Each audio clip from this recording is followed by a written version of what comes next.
Hello दोस्तों, स्वागत है आपका एक नए क्लास में। आज है सीरीज का अपना 10वां वीडियो, ठीक है सर। और 15 डेज की ये सीरीज है, इसके बाद पूरी इंग्लिश इंटर की खत्म होने वाली है।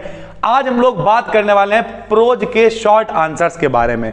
यहां पर हमने 13 क्वेश्चन छांटे हैं सर, ठीक है। ये वो वाला सिस्टम तो है नहीं, हमने कह दिया 2 क्वेश्चन पढ़ लो उसी में से आ जाएंगे, ऐसा नहीं होता है, ठीक है।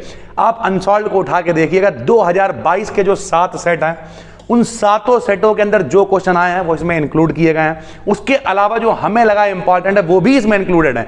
इसके अलावा अगर आपने कहीं प्री बोर्ड दिया है, उस प्री बोर्ड के पेपर यहां पे देखिए कितने ज्यादा चट्टे रखे हुए हैं। ये सारे के सारे पेपर किसके? फिजिक्स के हैं, केमिस्ट्री के हैं, इंग्लिश के, सब प्री बोर्ड ही है, इसके अलावा कुछ नहीं है सर, ठीक है। तो इनमें से भी हम 13 में से आपको 3 बताएंगे मोस्ट इंपॉर्टेंट। काम हम भी वही करेंगे, 3 इंपॉर्टेंट बता देंगे, बाकी पढ़ने आपको ये समझ। जो अच्छे बच्चे हैं वो सारे पढ़ें, जो गधे हैं वो 3 पढ़ के अपना काम चला लें, ठीक है। और हमने उसी ऑर्डर में लिख रखे हैं। पहला क्वेश्चन मोस्ट वांटेड है, अगर आप उठा के देखेंगे तो ये कम से कम 7 में से 4-5 सेट में मिल जाएगा। क्या है? What does M. Hamel say about the French language? ठीक है, ये द लास्ट लेसन चैप्टर है। इसमें जो हैमल साहब हैं वो क्या बताते हैं, अपनी लैंग्वेज के बारे में बता रहे हैं, ठीक है। क्या बता रहे हैं कि ये बहुत अच्छी लैंग्वेज है, हर आदमी को सीखना चाहिए, सरल है, ठीक है भाई। और हमने आपको कई बार बताया कि रटना नहीं है, ये हमने लिख दिया है यहाँ पे क्वेश्चन, इन्हें रटना नहीं है। हिंदी में समझ अच्छी लैंग्वेज है, बस ठीक है, लिख दिया अच्छी है। उसके अलावा हर आदमी को सीखना चाहिए। अपने हिसाब से आप इंडेफिनिट सेंटेंसेस का इस्तेमाल करके आराम से कर सकते हैं। इसके ऊपर हम एक डिटेल वीडियो अलग से बनाने वाले हैं। फिलहाल तो एम हैमल सेज, यानी एम हैमल कहते हैं, दैट माने कि फ्रेंच मतलब यहां पे लैंग्वेज की बात करी जा रही, is the most beautiful language, यानी इज माने है द मोस्ट ब्यूटीफुल का मतलब मोस्ट मतलब सुपरलेटिव, इससे अच्छा कुछ नहीं है। ब्यूटीफुल लैंग्वेज यानी बहुत ही सुंदर लैंग्वेज है इन द वर्ल्ड, यानी पूरे संसार में। It is the clearest, clearest का मतलब साफ सुथरी, and the most logical, logical का मतलब जहां पे तर्क है, सोच समझ के कुछ बोलना है, अंधाधुंधी वाला नहीं, ठीक है, लॉजिकल है। सो दे मस्ट गार्ड, यहां पे गार्ड का मतलब क्या? सुरक्षा से, यानी सुरक्षा करनी चाहिए। It among them and never forget it, यानी और कभी भी, फॉरगेट का मतलब क्या होता है? भूलना। हमें इसकी सुरक्षा करनी है और कभी भी इसे नहीं भूलना है, ठीक है भाई। अब कुछ बच्चे कहेंगे सर जी हम इतना बड़ा याद ही नहीं कर पाएंगे। मत करो यार, हमने इसलिए ज्यादा लिखा है ताकि तुम ज्यादा होगा तो कम तो लिख ही लोगे। यहां तक लिख दो यार, कहां तक? मान लिया clearest and the most logical, यहां तक लिख दो, जितना याद रह जाए उतना लिख दो। लेकिन इस वाले क्वेश्चन को आप जरूर याद करें, क्योंकि ये भैया आएगा हर बार हर सेट में दिख रहा है, ठीक है भाई। अगला है what was the meaning of garbage for children, what did they find in it, ठीक है। ये गार्बेज मतलब होता है कूड़ा कचरा। तो ये वो वाला चैप्टर है जिसमें जो है गरीब बच्चे हैं, ठीक है, उनके पास पहनने के लिए जूते नहीं है, बहुत ज्यादा परेशान है, कूड़ा बीन के अपना काम चलाते हैं। तो यहां पूछा गया है what was the meaning of garbage, कूड़े कचरे का मतलब उन लोगों के लिए क्या है? तो सरल भाषा में क्या, उनके लिए जीविका है यार। जब वो सुबह जाएंगे, कूड़ा ढो के लाएंगे, बीनेंगे, तभी उन्हें खाने को मिलेगा, तभी उनकी रोजगार चलेगा। तो इस तरीके से यहां पे हमने क्या बताया, देखिए, the meaning of garbage for children is rubbish dumps, यानी क्या है, आराम से समझिए, ऑफ देयर नेबरहुड, नेबरहुड का मतलब पड़ोस में जो पड़ा हुआ, रबिश डंप्स का मतलब है कूड़ा कचरा जो है वो क्या है? They found gold coins, they found मतलब वो प्राप्त करते हैं, ढूंढते हैं, गोल्ड कह लो यानी सोना ढूंढने की कोशिश करते हैं, जो उनके लिए सोने की तरह है, असलियत में वो क्या ढूंढना चाहते हैं? सिक्के ढूंढने की कोशिश करते हैं। इन देम यानी उसमें, वो उस कूड़े में क्या ढूंढते हैं? सिक्का। हम आपको बताते हैं, हमारे चाचा रहते थे, ठीक है, तो वहां पे क्या था, एक बहुत बड़ा मैदान था, नहीं, अंधाधुंध सुगरिया टाइप लौटती रहती है, कुछ लोग कहीं सर्दी जे कैसी लैंग्वेज, ऐसा ही होता है, ठीक है। तो वहां पे हम यार जाते थे, हम छोटे तो समझ में नहीं आता था। जब हम वहां पहुंचते थे तो कुछ लड़के ऐसे ऐसे पकड़ लेते थे, ऐसे घूमते रहते थे। तो हमने एक बार चाचा से पूछा ये लोग क्या कर रहे हैं भाई? तो उन्होंने कहा ये लोग क्या करते हैं, चुम्बक बांध लेते हैं धागे में और ऐसे कूड़े में घूमते रहते हैं, तो उसमें कीले चिपक जाती हैं, नाले में डाल डाल के निकालते हैं, तो उसमें सिक्के निकालते हैं, इस तरीके की चीजें। तो ये बिल्कुल उसी तरीके का सिनेरियो यहाँ पे है कि ये लोग क्या करते हैं, दे फाउंड, सिक्के ढूंढ लेते हैं, यानी गोल्ड ढूंढते हैं in them. It is a mean of survival, survival का मतलब क्या है? इनके टिके रहने के लिए, इनके जिंदा रहने के लिए। For the children it is wrapped in wonder, wonder का मतलब होता है आश्चर्य। एक तरीके से क्या है, ये सिक्के जो कूड़े में लपटे हुए हैं, एक तरीके से इनके लिए आश्चर्य की बात है कि यार कूड़ा उठाएंगे, लाएंगे, खाएंगे और हमारी जीविका चलती रही, यानी बंडर का मतलब एक तरीके से इनके लिए ये आश्चर्य से कम नहीं है, ठीक है भाई। ये वाला भी बहुत इंपॉर्टेंट है, कई बार पूछा गया।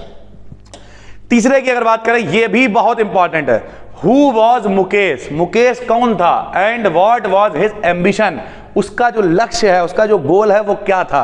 तो ये जो कूड़े वाला चैप्टर है ये भी इसी का है। लेकिन ये जो मुकेश है ये क्या करता है, ये अपनी फैमिली से अलग सोचता है। ये एक मोटर मैकेनिक बनना चाहता है, ये कूड़ा बीन के हमेशा वहीं पड़ा नहीं रहना चाहता है। इस वजह से ये इंपॉर्टेंट है, क्योंकि 12th के बाद आप क्या एक बात याद रखना भाई, कोई कहे 12th में कौन सा एस्से आएगा, कौन सा लेटर आएगा, चाहे वो हिंदी हो चाहे इंग्लिश हो, डिपेंड 12th के बाद आप क्या करोगे।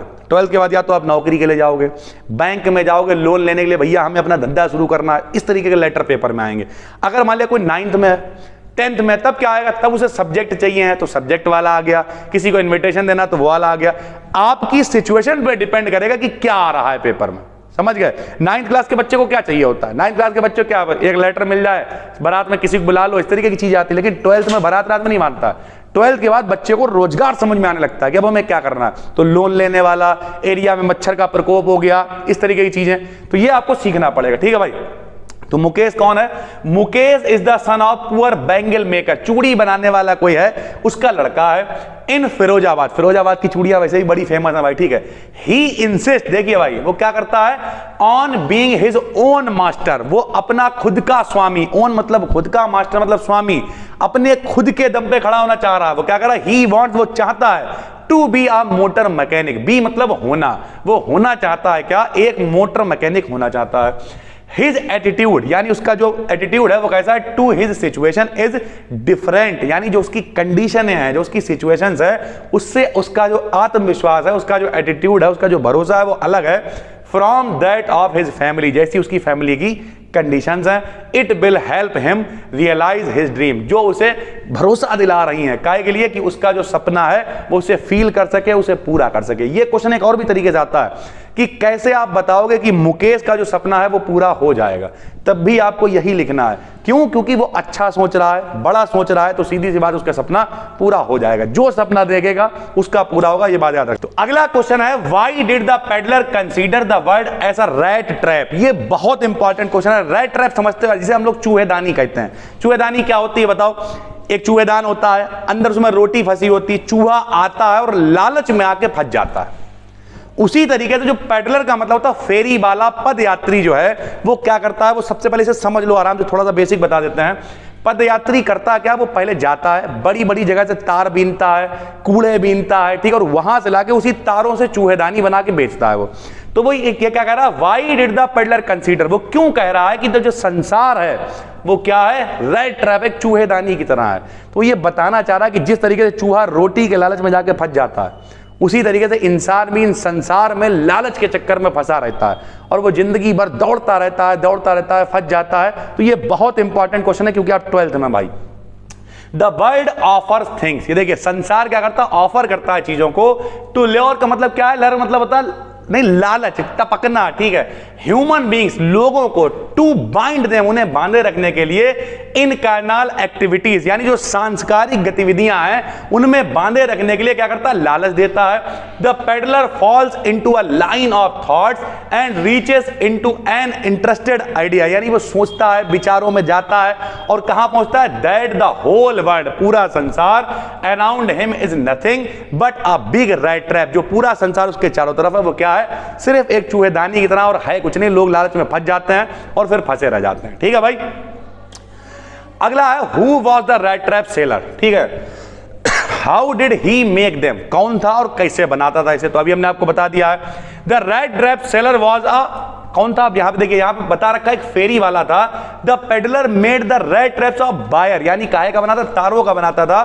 From the material he got by begging in the stores और एट द बिग फार्म, जो बड़े बड़े फॉर्म्स होते थे, जो बड़े बड़े स्टोर्स होते थे, वहां से वो क्या करता था, भीख मांग लेता था, या तो उठा के ले आता था।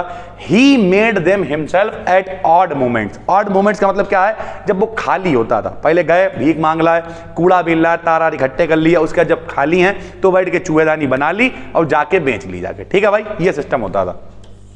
बहुत बार आया, ये सारे इंपॉर्टेंट हैं। What made the peddler think that he had indeed fallen into a rat trap? क्या सोचने पे मजबूर कर दिया पेडलर को कि वो भी फंस गया है एक रैट ट्रैप के अंदर, एक चूहेदानी के अंदर। या ये क्वेश्चन ऐसे भी आ जाता है, What happened to the rat trap seller in the bush? जब वो जंगल में फंस गया तो क्या हुआ। हम आपको बताते हैं ये करता क्या है। जो रैट ट्रैप वाला है, इसे एक व्यक्ति मिल जाता है, इसे घर ले जाता है, खाना खिलाता है, आराम से बैठालता है, लेकिन और इसे इतना दोस्त हो जाता कि इसे बता देता कि आज हमारे पास इतने रुपए हम जो है लेके आए हैं, ठीक है। अब ये क्या करता है, जब वो दारू पी के सो जाता है उसके रुपए चुरा लेता है, और रुपए चुराने के बाद भागता है, लेकिन जंगल से निकल नहीं पाता है। तो ये समझ जाता है कि हम भी फंस चुके हैं, और इन लालच के चक्कर में अब वो मेरी मदद भी तो करेगा नहीं, उसके बाद हम वापस नहीं जा सकते हैं क्योंकि पैसे चुरा के आए। तो इस वजह से ये फंस जाता है। तो कैसे फंसता है, when the peddler was wandering in the forest finding no way out, जब वो जंगल में भटक रहा होता है, देख रहा होता है, और उसे कोई भी नो वे आउट मतलब बाहर निकलने का कोई रास्ता नहीं मिलता है, ही रिकॉल्ड हिज थॉट्स, अपने विचारों को दोबारा से सोचता है वो, about the bird and the rat trap, दोबारा से वही विचार आने लगते हैं कि संसार क्या है, एक चूहेदानी की तरह है। नाउ हिज ओन टर्न, अब उसका खुद की बारी आ गई थी, had come, he had late himself B fooled, वो मूर्ख बन गया था, बाई 30 क्रोनोर्स। ये क्रोनोर्स क्या है, जैसे हम लोगों के यहाँ पे करेंसी क्या है, रुपए चलते हैं, वैसे वहां की जो, जहां पे वो फंसा हुआ था वहां की जो करेंसी थी वो क्रोनोर्स थी। And he had been caught, और वो फंस चुका था, वो पकड़ा जा चुका था, ठीक है भाई। तो इस तरीके से वो जंगल में फंसा हुआ था रुपए चुरा के, और वहां पे और कोई था नहीं जो उसकी मदद कर पाए। तो वो सोच रहा था हम भी लालच में फंस गए हैं, जैसे एक चूहा फंस जाता है रोटी के लालच में, ठीक भाई। जिस पे हमने हाईलाइट कर दिया, ये ब्रह्मास्त्र क्वेश्चन है, 3-4 पे हमने हाईलाइट किया, इन्हें मत छोड़िएगा, बाकी तो ठीक ही है, आराम से पढ़ डालिएगा। What did the instructor do to train Douglas? ठीक है, ये WC डगलस हैं जो इस कहानी के राइटर हैं, जो बता रहे हैं कि उनका जो पहला एक्सपीरियंस था जब वो तैरना सीखने गए, ठीक है, तब उनके संग में कैसा हुआ। तो जब आदमी तैर, जैसे हम नहीं तैर पाते हैं, ठीक है, लेकिन बहुत सारे लोग होते हैं बड़ा अच्छा तैरते हैं गांव में, तो तैरना ना तैरना वो एक अलग फैक्टर, लेकिन ये अपना एक्सपीरियंस शेयर कर रहे हैं कि हम पहली बार गए, डूबते डूबते बच गए, जब हम अंदर चले गए तो हमने लात मारी जमीन में, ऊपर आने की हमने कोशिश की लेकिन हम तब भी नहीं बच पाए, हम बहुत डर गए थे। इस तरीके की चीजें ये बताना, अपना एक्सपीरियंस शेयर कर रहे हैं। तो द इंस्ट्रक्टर, जो सिखाने वाला है, पुट अ बेल्ट, एक बेल्ट रखता है, राउंड डगलस, उनके चारों तरफ, फिर साथ में क्या करता है, अ रोप अटैच, एक रस्सी बांधता है, टू द बेल्ट से, वेंट थ्रो अ पुली, पुली मतलब होता है घिरनी, ठीक है, जिससे आगे पीछे वो रस्सी मूव कर सके। देखा पुराने जमाने में कुएं में से पानी खींचा जाता है, वो घिरनी होती है, उसे पुली बोलते हैं, ठीक है। That ran on an overhead cable, जो एक केबल के जरिए सर के ऊपर से जा रही थी।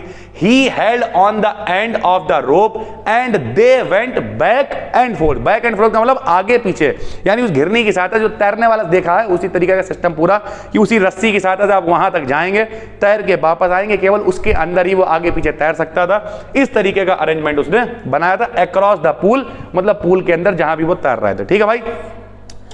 How deep was the pool, ये भी इंपॉर्टेंट है भाई। What was there inside the water, पानी के अंदर क्या था। तो the pool was 9 feet deep, कितना, 9 फीट गहरा था।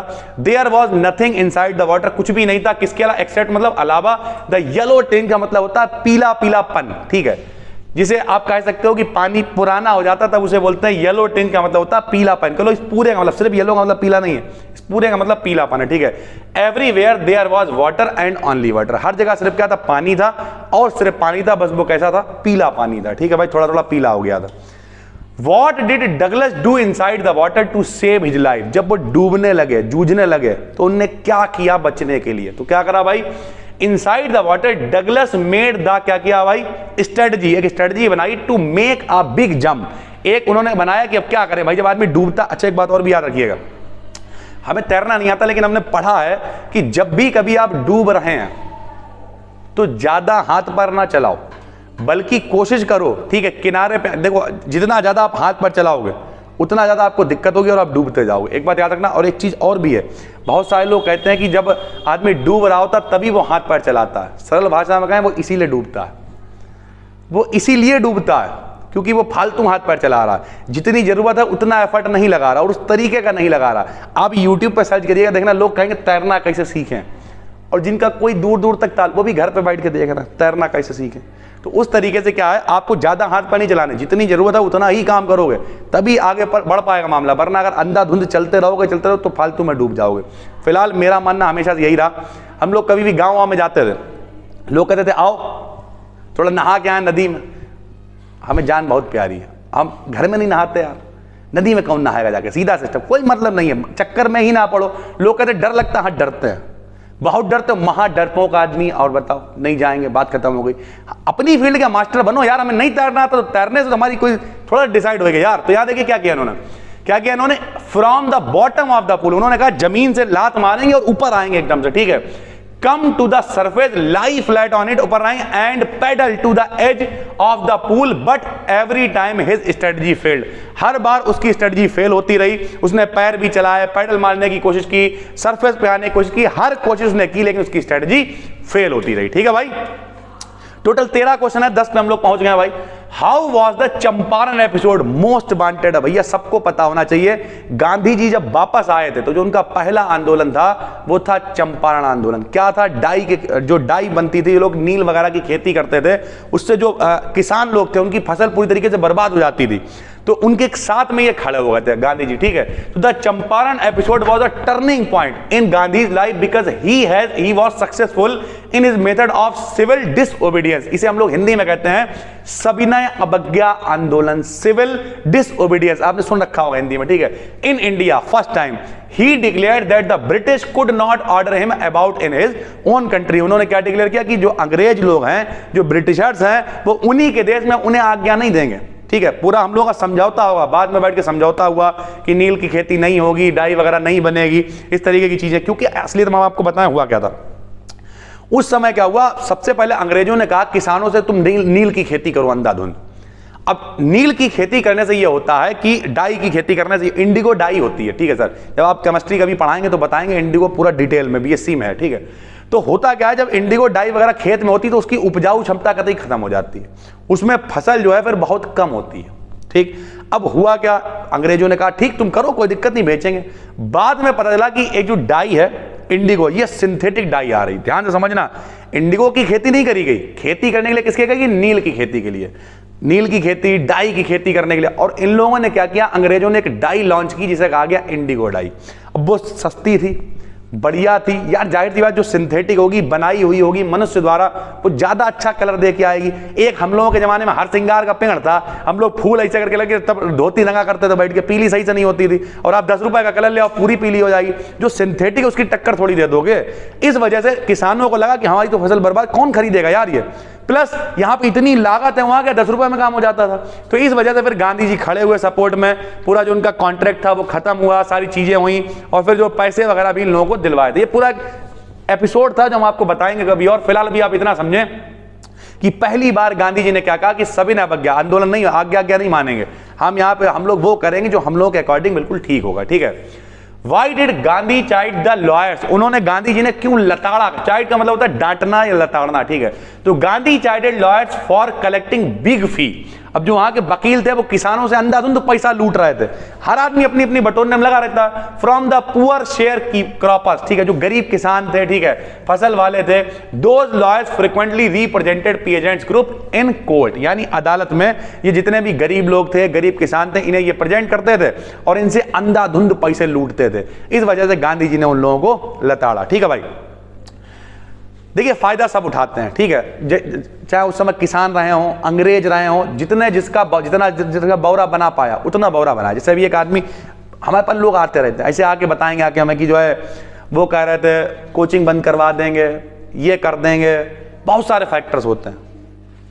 एक मजे की बात बताएं, बिल्कुल फैक्ट बताएंगे, उसका ये वीडियो को खत्म करेंगे। मजे की बात यह है, जो नौकरी कर रहा है उसका भले ही कोई कुछ कर ले, लेकिन जो अपना काम कर रहा है उसका कोई कुछ नहीं कर सकता। क्या बंद कराओ बताओ? मान लिया कोई कहते कोचिंग बंद करा दो, कल को बोर्ड टांग के सड़क पर रख देंगे, वहां पढ़ाना शुरू कर देंगे, चौराहे पर टांग लेंगे, वहां शुरू कर देंगे। इसलिए हम हमेशा कहते हैं स्किल आपके अंदर होनी चाहिए। उसी तरीके से ये जितने भी किसान थे, क्या मेहनत कर, लेबर ही अंधाधुंध कर रहे थे, हर आदमी आया बौरा बना के चला गया।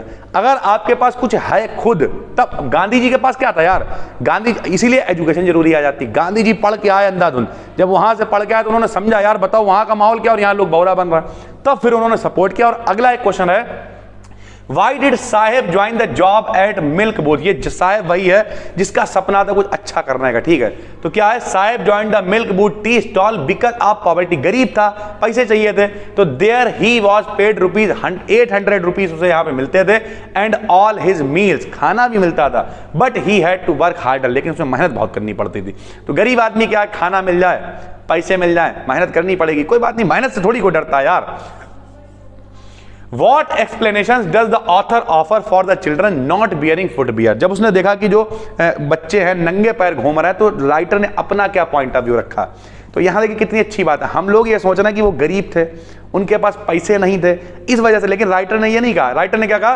According to author one explanation is that, एक एक्सप्लेनेशन ये भी है, क्या है? It is not lack of money, lack of money पैसे की कमी नहीं थी, but a tradition to stay barefoot, यानी नंगे पैर घूमने का वहां पर प्रचलन था, चलन था। बहुत सारे लोग हैं, देखा होगा, जैसे बिहार चले जाओ, अब बिहार का आदमी क्या होता है? बढ़िया अंगूछा डाल के बेहतरीन मौज काटता घूम रहा। यहाँ कोई अंगूछा डाल के आदमी का गमुआ जा रहा है, ये वाला मामला ना।